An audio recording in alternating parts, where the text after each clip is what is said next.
जिसके घर का इस कोरोना काल में आदमी गया है, जिसके घर में बीमारियां हुई, अस्पतालों में बेड नहीं मिले, वैक्सीनेशन नहीं मिले, 5-5 हजार की वैक्सीन 25-25 हजार रुपए में बिकी है, सब ये काला बाजारी हुई है। ब्लैक हुई।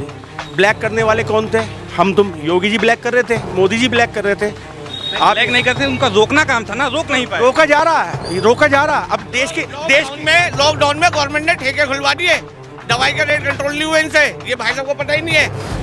ये मोदी योगी की देन है जो मौतों का आंकड़ा कुछ % आया है, वरना घर घर में लाशें गिरती। काम करना सरकार का काम था कि नहीं? साथ इंतजाम शमशान पे सरकार करती। कौन करेगा? जो शमशान चला रहे हैं उन्हें इंतजाम करना चाहिए। ये वहाँ पे भी हम योगी जी। आप कैसी बात कर रहे हैं, पता ही नहीं। आप मुझे ये बताइए, शमशान पे जाके इंतजाम योगी जी करते क्या?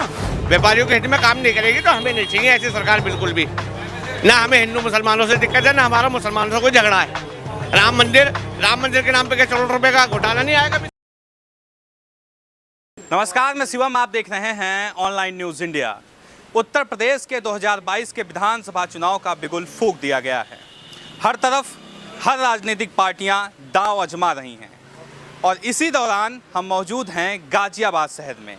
गाजियाबाद में मौजूद हैं, हमारे साथ यहाँ के लोकल लोग हैं। इनसे बात करते हैं कि इनका रुख किधर है, ये किसको सपोर्ट करने वाले हैं और आने वाले समय में 2022 में किसकी सरकार उत्तर प्रदेश में बनेगी। क्या योगी सरकार दोबारा वापस आएगी या अखिलेश यादव बाजी मारने में कामयाब होंगे, या दीदी का चमत्कार चलेगा, या कांग्रेस कुछ करिश्मा दिखाएगी। इन सभी चीज़ों पे बात करते हैं। क्या लग रहा है भैया, किसकी सरकार बनने वाली है? योगी जी, सीधा डायरेक्ट योगी। दूसरा कोई नहीं? कोई नहीं, दूर दूर तक नहीं। ऐसा किस लिए? भाई आप देखिए ना, गुंडागर्दी खत्म है, ठीक, शांति है, कहीं दंगे नहीं है, कोई फसाद नहीं है, ठीक, जनता में भय नहीं है, व्यापारी में भय नहीं है। पहले एक्सटॉर्शन का भय, धमकियों का भय, कब्जों का भय, कुछ भी नहीं है। 2016 में नोटबंदी हुई, उसके तत्प्रभाव 2 साल बाद इन्होंने GST लगा दी, ठीक। उसके बाद आप किसी भी व्यापारी से जाके पूछे व्यापार में बैठ के कि व्यापारों की क्या हाल है। जब हमें व्यापार अच्छा होगा, हमारे पे। आपका मत क्या है, किसको इस बार लाने वाले हैं? जो व्यापार के हित में काम करेगी सरकार, उसे हम अपने वोट देंगे। ये हमारा मौलिक अधिकार है और बड़ा अधिकार है हमारा। अब आने वाली है तो विधानसभा के चुनाव है, 2024 में लोकसभा के चुनाव भी होंगे, तो अभी 4 साल उनको है। योगी जी के खिलाफ बोल रहे हैं? योगी जी मतलब जो सरकार हित में काम नहीं करेगी, हम उसके मतलब हित में काम नहीं करेगी, उसके खिलाफ है हम, चाहे उसमें योगी जी हो या अखिलेश जी हो। बस कोई असामाजिक तत्व आज उंगली नहीं उठा सकता। आप कह रहे हैं कि दंगे नहीं हैं, लेकिन NCRB का डेटा है, उस डेटा पे बात की जाए तो पिछले 4 सालों में 12,000 से ज़्यादा दंगे हुए हैं। आप बताइए कहाँ पर? उत्तर प्रदेश में छुटमुट घटनाएं तो सभी सरकारों में 12,000 हुई हैं। 12,000 नहीं हुई होंगी छुटमुट। जो NCRB का डाटा है, झूठ थोड़ा। आप मुझे ये बताइए, एक भी हिंदू मुस्लिम दंगा हुआ है योगी जी के 5 साल के शासन में? क्या एक भी हिंदू मुस्लिम दंगा हुआ है? बताइए। NCRB का डेटा है जिसमें कई सारी घटनाएं जो हैं दंगे की, वो सांप्रदायिक हैं और उसके अलावा भी बहुत सारी घटनाएं हैं। कुल टोटल 12,000 से ज़्यादा दंगा हुआ है। आप बताइए। मुझे यूपी के किसी भी जिले में एक ये बताइए कि कहाँ पर हिंदू मुस्लिम राइट्स हुए हैं, कहाँ क्राइम आज है, ये बताइए आप। आज महिला सुरक्षित है, दंगा नहीं हुआ। 12,000 दंगे जो आपने बताया, आंकड़े बताए सर, इसके बारे में तो मुझे नॉलेज नहीं है, मगर झगड़े बहुत हुए, हिंदू मुसलमान झगड़े बहुत हुए हैं। और अपनी राजनीतिक फायदे के लिए, भैया देखिए, मैं इनके बारे में, भाजपा के बारे में कुछ नहीं कह सकता। मैं एक व्यापारी आदमी हूँ, मैं व्यापार हित में जो सरकार काम करेगी मैं उसका सपोर्ट करूँगा। एक अखिलेश गवर्नमेंट में, अखिलेश जी जब गवर्नमेंट थी कोई बात नहीं, लोगों ने बहुत बुरा बुरा कहा, मगर इस समय उनकी ज़रूरत है, चेंज होना चाहिए हर चीज़ का। कोई तानाशाही तो होनी चाहिए कि एक ही सरकार 2 साल 3 साल मतलब 10 साल कब्जा करे। इस बार चेंज क्यों करना है? चेंज करने की जरूरत क्या है भैया? क्यों पड़ रही है? जिसके घर का इस कोरोना काल में आदमी गया है, जिसके घर में बीमारियां हुई, अस्पतालों में बेड नहीं मिले, वैक्सीनेशन नहीं मिले, 5-5 हजार की वैक्सीन 25-25 हजार रुपए में बिकी है, सब ये काला बाजारी हुई है। चाहे इसमें लोग मतलब आप क्या कहते हैं, केंद्र गवर्नमेंट हो या राज्य गवर्नमेंट हो, कोई कंट्रोल नहीं हुआ। ऑक्सीजन जैसी चीज़ आप लोग नहीं रख पाए, वैसे आप बाद में कह रहे हैं हमारे पास ऑक्सीजन है, तो हित में कोई काम नहीं हुआ जनता के। मैं जनता की बात नहीं, ये भी इन्होंने एक बात कही, काला बाजारी हुई है। काला बाजारी करने वाले नहीं, इन्होंने एक बात और कही कि कोरोना के दौरान सैकड़ों लोग, लाखों लोग अस्पताल के बाहर लाइन लगाए थे, कई सारे लोगों की जान चली गई।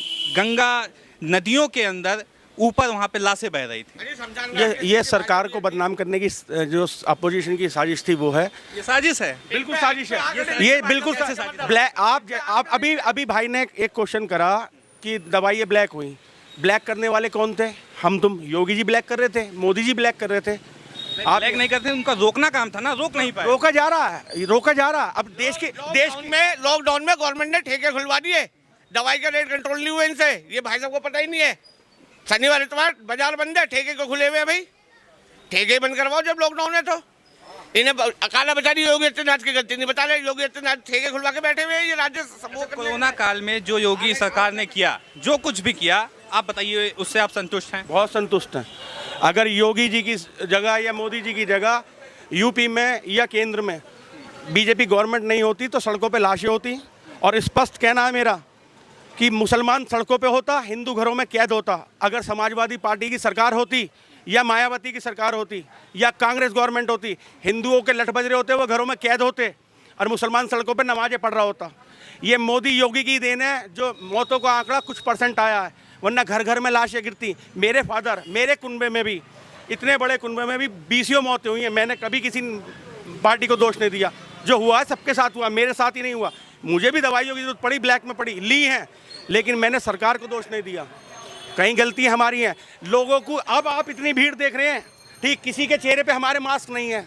हम बेफिक्र स्वतंत्र होकर घूम रहे हैं। कोरोना चला गया। जिस दिन मोदी जी अनाउंस कर देंगे तीसरी लहर आ गई, या कोई और नेता अनाउंस कर देगा कि तीसरी लहर आ गई, उस दिन ये सब घरों में दुबक जाएंगे। इनके घरों पे मास्क होगा और ये घरों में बैठ के हाय हाय करेंगे। एक बात बताइए, जो लाशें गंगा नदी में तैर रही थी और उसके बाद उसको जिस तरीके से झुठलाने का काम किया गया, जो कफन गंगा के किनारे फैले हुए थे, भगवा कलर की चुन्नियाँ उसको उठवा ली गई, पत्रकारों की जाने की अनुमति नहीं थी, शमशान घाट के बाहर लाशों के कतार लगे हुए थे, फोटो खींचना अलाउ नहीं था। ये क्या है? एक शमशान घाट पे कितने प्लेटफॉर्म बने हुए होते हैं बड़े शहर में? 10, 8, 12। अच्छा, एक चीज़ और बताइए, आप अभी आपका जो आसपास का शमशान घाट होगा, वहाँ पे जाके देखिए कितने लोग हैं। मैंने खुद देखा। कितने लोग, आप बताइए कितने लोग आपको मिले? मैंने खुद देखा। 2 मिलेंगे, 4 मिलेंगे, लेकिन उस समय पे इतने लोग थे, लाइनें लगी हुई थी। यही इसी गाजियाबाद की मैं बात कर रहा हूँ। गाजियाबाद के शमशान घाट के बाहर लाइनें लगी हुई थी, कतारें लगी हुई थी, लोगों का। आप कह रहे हैं कुछ हुआ नहीं? हद नहीं, मैं ये नहीं कहा कुछ नहीं हुआ। हद से ज़्यादा कोई भी चीज़ होगी तो परेशानी आएगी। हम पे इंतज़ाम 100 आदमियों का है किसी बारात के अंदर, और 200 आदमी आ जाएं तो क्या हमें प्रॉब्लम नहीं होगी? इंतजाम करना सरकार का काम था कि नहीं? इंतजाम शमशान पे सरकार करती। कौन करेगा? जो शमशान चला रहे हैं उन्हें इंतजाम करना चाहिए। या वहाँ पे भी हम योगी जी। आप कैसी बात कर रहे हैं? 2017 के चुनाव में शमशान और कब्रिस्तान सबसे बड़ा मुद्दा था, पता ही नहीं। आप मुझे ये बताइए, शमशान पे जाके इंतजाम योगी जी करते क्या? शमशान का 2017 के चुनाव में ये मुद्दा था कि नहीं था? आप बताइए। मुद्दे तो बनते रहते हैं, मुद्दे तो हम भी बचपन से सुनते आ रहे हैं और झूठी झूठी कहानियां सबकी सुनते आ रहे हैं कि ऐसे हालात हैं कि शमशान और कब्रिस्तान का जो मुद्दा है 2017 के उत्तर प्रदेश की विधानसभा चुनाव का सबसे अहम मुद्दा माना गया था, और उस मुद्दे पर भी ये सरकार खरी नहीं उतर पाई। और लोगों की राय लेते हैं, क्या लगता है आपको? भैया देखो, ऐसा है, शाउटिंग करने से, शोर मचाने से कुछ नहीं होता। उसकी प्रैक्टिकल तय में जाइए। तय यही है, सरकार योगी की बननी है, लेकिन ये है कुछ काम गलत भी हुए। ऐसी कोई सरकार नहीं है जिन्हें ज़िंदगी में गलत काम न करो। कोई भी सरकार अब से उठा लो, जब से देश आज़ाद हुआ है सन 47 से, लेकिन क्या है, अब क्या सरकार बनाने के लिए सपोर्ट की जरूरत पड़ेगी। बिना सपोर्ट के नहीं बन पाएगी, ये कह रहे हैं? क्योंकि व्यापारी नाखुश है।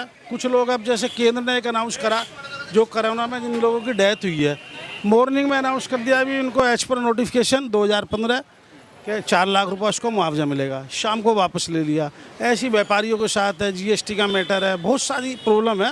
आप कह रहे हैं कि व्यापारी वर्ग खुश नहीं है, आम लोग हैं वो खुश नहीं हैं। जब खुशी कोई नहीं है तो सरकार कैसे बन जाएगी योगी जी? मोदी जी ने मंदिर का मुद्दा सेटल करा, पाकिस्तान पे हमला करा बालाकोट में, कई चीज़ें ऐसी। मोदी जी ने करा? मोदी जी मिस केंद्र मिस मिलिट्री मिस है ना। करता कौन है हमला? आदेश कौन करता है? आप क्या कहें? आदेश कौन करता है? आदेश कौन करता है? अब आप मेरे पास से मेरा इंटरव्यू लेने आए हो, अपने आदेश से तो निकलने से रहे। आप भी पीछे से आदेश लेके आते हो। ऐसी जो भी देश में होता है बिना केंद्र के परमिशन के होता नहीं। स्टेट में मुख्यमंत्री की परमिशन से होगा, केंद्र में केंद्र की परमिशन। मतलब जो ये महंगाई, बेरोजगारी, शिक्षा, ये जो मुद्दे हैं, इस पर योगी सरकार वापस नहीं आ सकती। देखो एक बात सुनो, ये वाले मुद्दे आज से नहीं चला रहे। बेरोजगारी, महंगाई, ये मुद्दे चलते रहेंगे और होते रहेंगे। जो भी सरकार आएगी इसको कोई रोक नहीं सकता। ना आप रोक सकते, चाहे फेवर का दिखा दो चैनल, चाहे नेगेटिव में दिखा दो, जो होना है वो होकर रहेगा। योगी जी सरकार बनाएंगे, लेकिन सपोर्ट की जरूरत पड़ेगी। ये कह रहे हैं योगी से सरकार बनाएंगे, मगर भाई साहब सबक तो मिलेगा गवर्नमेंट को, पूर्ण बहुमत से। बनेगी कि नहीं ये बताइए। मैं नहीं कह सकता, देखो अभी किसी के बारे में। जो व्यापारी आप अभी आप 2021 चल रहा है, अभी 1 साल है चुनाव में। 1 साल माने 6 महीने 7 महीने हैं। 6 महीने में क्या परिवर्तन आता है, क्या नहीं आता। व्यापारियों के हित में काम होगा। अब भी सरकार कुछ व्यापारियों के हित में करेगी तो व्यापारी साथ देगा। अभी तीसरी लहर आ रही है साहब, और देखना कितने घर उजड़ेंगे। उसके बाद आप बातें करना 2022 की विधानसभा की। जो खाने खराब है, मोदी की सरकार में करोड़पति बन गए। अब वो ये कह रहे कि अब बहेंगे मोदी को हम वोट नहीं देंगे। क्यों ना दोगे मोदी को वोट, दो ना तुम। उसका रीजन क्या मोदी को वोट न देने का? कौन कह रहा है वोट नहीं देंगे? पब्लिक कह रही है। मैं भी कह रहा हूँ, मैं भी ना दूँ मोदी को, मैं उसे दिखाऊंगा साइकिल को। बस मेरा तो रीजन यही है कि मेरी बात खत्म। जय श्री राम। चलिए, तो देखिए यहाँ पे जो लोग हैं वो बटे हुए लोग नज़र आ रहे हैं। कुछ लोग कह रहे हैं कि भाजपा की सरकार आएगी, लेकिन क्यों आएगी, कैसे आएगी, उसका कुछ पता नहीं है। कुछ लोग हैं वो समाजवादी पार्टी को सपोर्ट कर रहे हैं, और भी लोग हैं, बात करते हैं। आप बताइए, कांग्रेस की क्या भूमिका आपको लगती है? कांग्रेस की भूमिका नहीं, हमारे राहुल गांधी जी को इन्होंने वैसे मोदी जी ने पप्पू डिक्लेयर कर दिया। उसे बेचारे को, इतने बढ़िया आदमी थे वो। मगर भैया देखो, सरकार किसी के है, व्यापारियों के हित में काम करे, वो बहुत अच्छा है। व्यापारियों के हित में काम नहीं करेगी तो हमें नहीं चाहिए ऐसी सरकार, बिल्कुल भी। ना हमें हिंदू मुसलमानों से दिक्कत है, ना हमारा मुसलमानों से कोई झगड़ा है।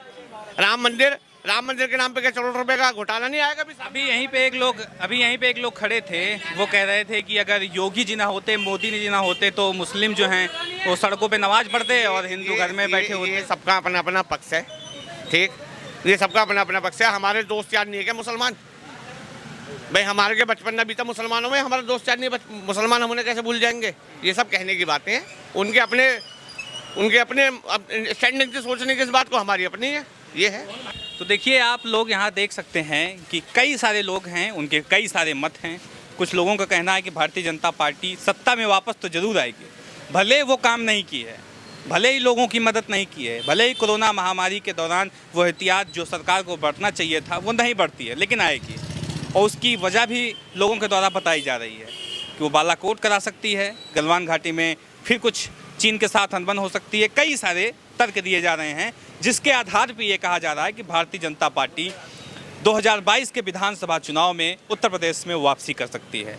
लेकिन आपकी राय क्या है? आपको क्या लगता है, क्या 2022 के चुनाव में उत्तर प्रदेश में भारतीय जनता पार्टी वापसी कर पाएगी या कि नहीं कर पाएगी? इसको लेकर आपकी क्या राय है, कमेंट बॉक्स में ज़रूर बताएं। साथ ही साथ चैनल को सब्सक्राइब करें। मिलते हैं इसी तरह किसी और खबर के साथ, तब तक के लिए नमस्कार।